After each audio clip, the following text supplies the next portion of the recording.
الذين كفروا بآيات ربهم ولقائه فحبطت أعمالهم فلا نقيم لهم يوم القيامة. بسم الله الرحمن الرحيم الحمد لله رب العالمين والصلاة والسلام على أشرف الأنبياء والمرسلين سيدنا محمد وعلى آله وصحبه أجمعين أما بعد. Esselamu Aleyküm ve Rahmetullahi ve Berekatuhu muhterem Müslümanlar. Bugün bir mövzuya toxunmaq istəyirəm. Qardaşlardan biri bir video atdı bizə, mənə daha doğrusu o videoda Rafizi birinin Osmanın ardıcılları Dəccalın ardıcıllarıdır və ya onun dediyi kimi desək, güya ki Dəccalın arxasıca gedən qövm Osmanın səfində olanlar olacaq. Yəni Dəccalın arxasıca gedən taifə Osmanın ardınca gedənlər olacaq. Osman İbn Affan radiyallahu anhu xəlifənin. Yəni Rafizilər həmişəki kimi burada da yalana yönəliblər, iftiraya yönəliblər və oradan istədikləri formada siravi cahil insanları azdırmağa çalışırlar. İndi biz baxacağıq bu rəvayətə, görək bu nədir, burada nələr var, nələr yox, sahihdir, zəifdir, nədir bunun hökmü, oraya baxacağıq və bu adamın danışmasından mən gördüm ki, o elm tələbəsi deyil, yəni onun bir elmi yoxdur. Ərəbcədə qarışdırıb nə gəldi deyir, ağzını əyir bükür ki, sanki qarşıdakı onun dinindən nəyisə bilib danışdığını zənn etsin, amma o deyil. Yəni o deyil, bu adam danışdığını bilmir, görünür ki, cahildir, İslam elmindən də, hadis elmindən də, rəvayət elmindən də heç nə bildiyi yoxdur, sənədlər baxımından. Amma bunu qınamıram, çünki rafizilik etiqadında, bu rafizilərdə mərfu, sahih və s. bu cür şeylər yoxdur, yox mislindədir yəni. Hədisdir və salam, necə gəldi? Bu yalnız əhl-i sünnədədir bu cür araşdırmaq. Və bu adamın göndərdiyi rəvayətin isnadı səhih deyil. Açıq zəifliklər var. Və bu adamın oxuduğu kitab Əl-Ma'rifə və Tarixdir. Müəllifi də Yaqub İbn Sufyan Əl-Fəsəvidir. Əl-Fəsəvinin kitabından gətirib. Burada indi biz ilk öncə baxırıq gətirdiyi ravilərə, rəvayətin durumuna. İbn Numeyr, Abdullah İbn Numeyr. Bu siqadır. Bunda problem yoxdur. Lakin Muhammed İbn Əssalt haqqında alimlər ixtilaf edib. Hökmü haqqında. Çoxları onu zəif və ya məchul sayıb.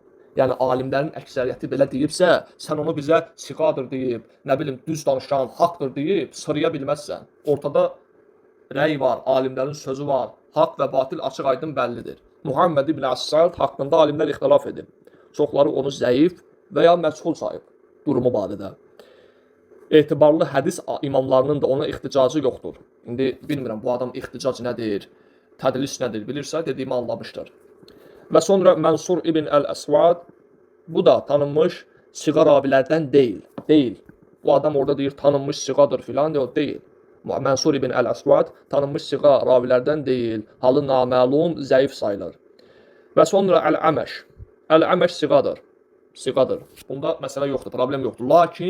Lakin tədlis edən ravidir, tədlis. Bunu burada yəqin açmağa ehtiyac yoxdur. Bu adam bilirsə, yəqin ki anladı dediyimi. Güman edirəm ki, anlayar. Açmağa ehtiyac yoxdur, qısa keçirəm. Bu isnadda, bu gətirdiyi isnadda səmi'tu kimi açıq eşitmə ifadəsi yoxdur. Yəni bu da nə deməkdir? Əlavə zəiflik, daif. Bu əlavədir. Və Zeyd ibn Vahb, o siqadır. Huzeyfə də isə sahabədir. Gətirdiyi ravilər haqqında durum budur. Lakin yuxarıdakı zəifliklər bu rəvayətin səhih olmasını, ümumən səhih olmasını yox edir, aradan qaldırır. Çünki məsələnin içərisində 3 dənə problemli şəxs var. Tədlis olunmayan, ixticac edilməyən və zəif, halı naməlum olan. Buna görə də Muhammed İbn Əssalt, Mənsur İbn Əl-Əsvad və Əl-Əməş, yəni bunlar haqqında, bunları gətirərək siqadır deyib, onlarla o digərləri ilə birləşdirib, hədisi səhih hökmünə qoymaq olmaz. Və isnadda da açıq eşitmə, səmi'tu ləfsi də yoxdur. Bu da bir problemdir. Ona görə bu adam cahil olduğu buradan bəllidir. Və bunları mən demirəm, bunları İbn Həcər Əl-Əsqalani Təhsib Əl-Təhsib adlı kitabında 6-cı cild səhifə 400 və 402 bu səhifələr arasında Numeyr, Muhammed İbn Əssad və Mənsur İbn Əl-Əsvad haqqında tədqiqat verir. Xüsusilə İbn Əssaltın zəifliyini qeyd edir. Yəni qeyd olunur orada, onlar haqqında bildirir. Sonra yenə İbn Həcər Əl-Əsqalani Lisan Əl-Mizan adlı kitabında cild 4 səhifə 123 və bəzi nəşrlərdə 125. Burada da Mənsur ibn Əl-Əsvad və Əl-Əməşin halı və siqalı statusu barədə ətraflı şərh verir, bildirir. Və sonra yenə İmam Muhammed ibn Əhməd Az-Zəhəbi rahimehullah Meyzan Əl-İ'tidal adlı kitabında cild 1 səhifə 376, 377 və 378-ci yerlərdə, səhifədə Muhammed ibn Əs-Salt və Mənsur ibn Əl-Əsvad haqqında zəif və şübhəli olduğunu bildirir. Yəni buna görə də bu hədisin hökmü açıq aydın zəifdir. Açıq aydın zəifdir. Bununla istidlal etmək, bununla hökm çıxarmaq, bunu sahihdir deyə siravi insanlara sırmaq olmaz. Yəni bu rafizlərin işi peşəsidir. Buna qarışmıram, neçə demirəm. Amma olmaz. Yəqin ki bunu paylaşan insan da utanar biraz və bir də bu cür şey etməz. Və gedər hadis elmini, rəvayət elmini, ravi elmini biraz öyrənər. Bunlar nə deməkdir?